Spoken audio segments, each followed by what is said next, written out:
If you know me, you know I love looking for weird sea creatures that live under docks, and this trip was spectacular. It all started with this little mola that was swimming circles in the harbor. It likely got stuck in there. That's usually what happens because the mouth to the harbor is so small they can't find their way back out.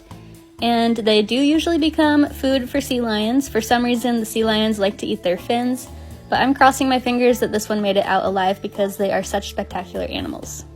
Now, that mola was cool, but really the star of the show were these Spanish shawl nudibranchs. I found a pocket of 5 of them hanging out reproducing.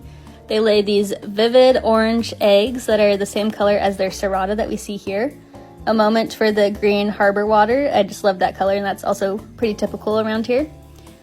These sea slugs are hermaphroditic, meaning they have both male and female sex organs. So that means that usually both sea slugs, after they're done mating, will end up laying eggs.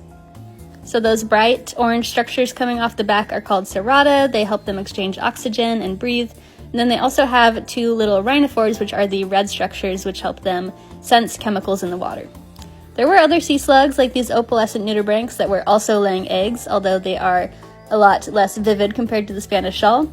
There were tons of fishies. I don't know my fish, so I don't know if these were juvenile fish that will get bigger or if they're just a smaller species.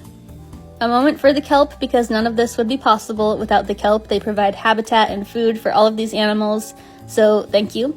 And then finally, when I was getting there, one of the harbor people was like, "Look at those baby chickens." He was joking, obviously, they're baby seagulls, and they ended up getting picked up by the SPCA because they were abandoned by their mom.